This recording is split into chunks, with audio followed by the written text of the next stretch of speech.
আজকের এই দিনে শহীদ প্রেসিডেন্ট জিয়াউর রহমান বীরুত্তমের মৃত্যুবার্ষিকী। আমি শ্রদ্ধার সাথে ওনার আত্মার মাগফিরাত কামনা করি।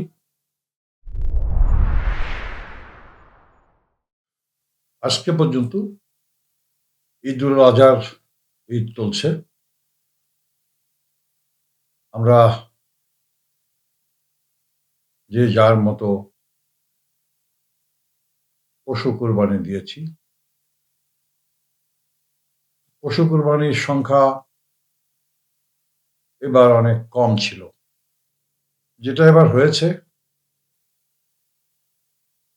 এই সরকার বাহাদুর এবং সড়ক ও সেতু মন্ত্রীকে ধন্যবাদ দিব। মানুষের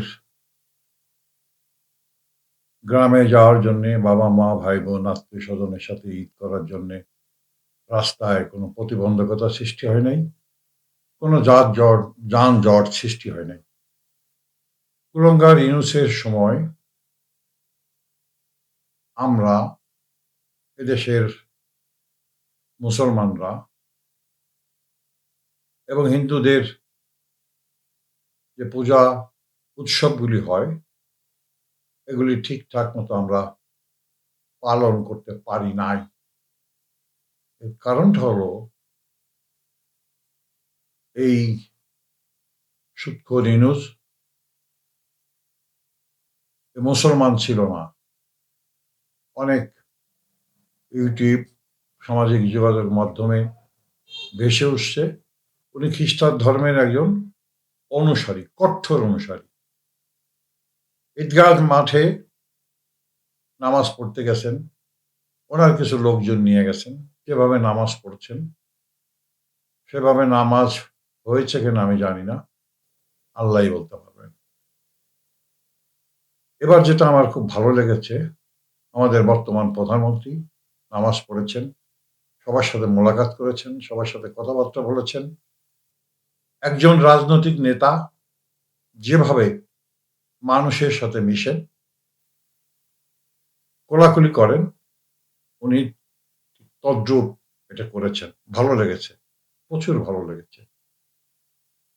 আমি ওনাকে দোয়া করি, মন থেকে দোয়া করি, আল্লাহ ওনাকে দীর্ঘজীবী করুন এবং এভাবেই উনি এই দেশের মানুষকে বুকে আঁকড়ে রাখুন। আরো যেটা ভালো লেগেছে,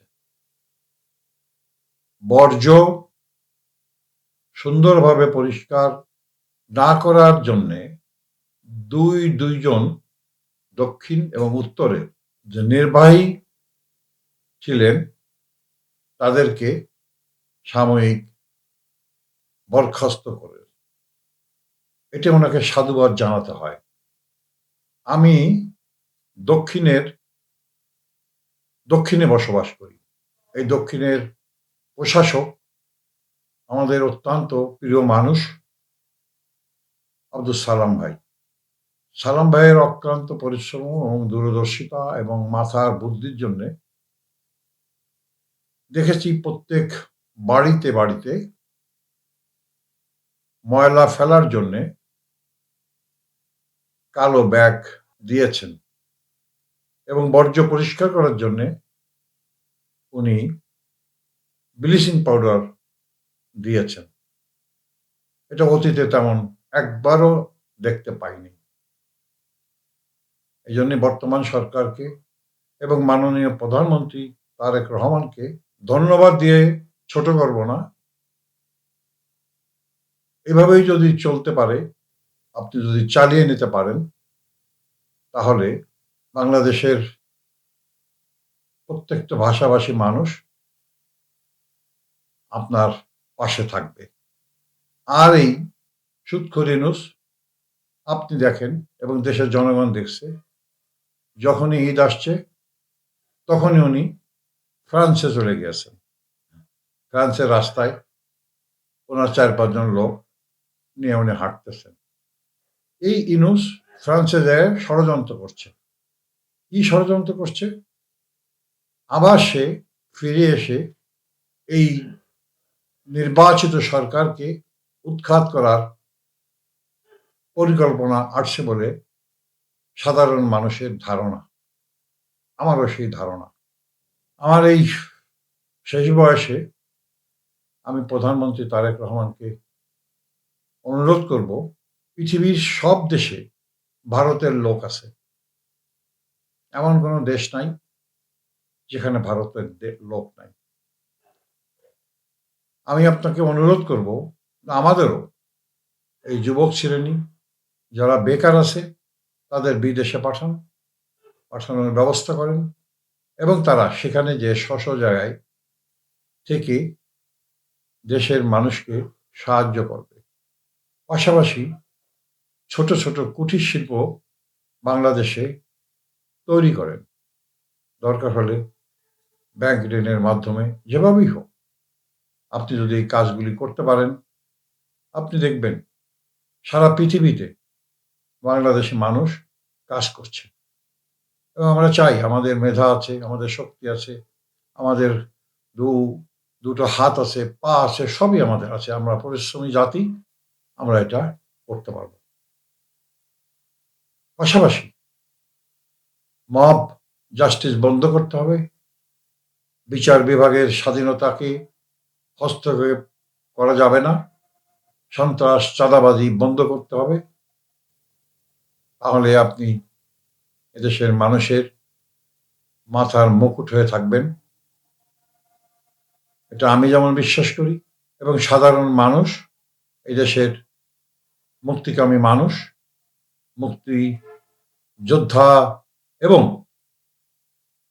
আপামার জনসাধারণ আপনাকে মাথায় করে রাখবে।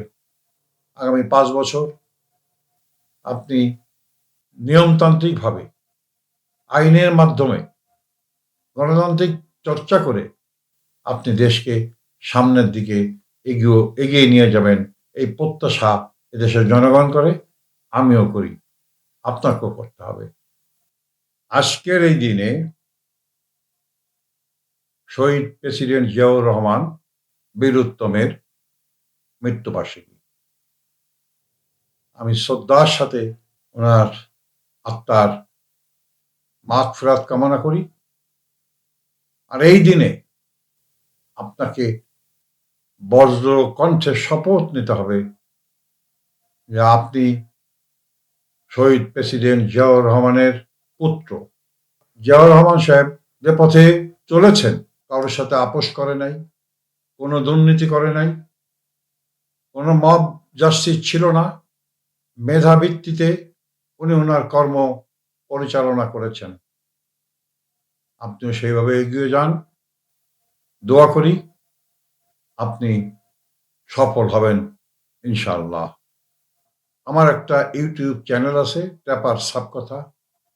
দেখুন, শুনুন, লাইক দিন, সাবস্ক্রাইব করুন, এবং আমার যদি ভুল হয় তাহলে আমার কমেন্ট বক্সে পাঠিয়ে দিন, আমি রেকটিফাই করব ইনশাআল্লাহ।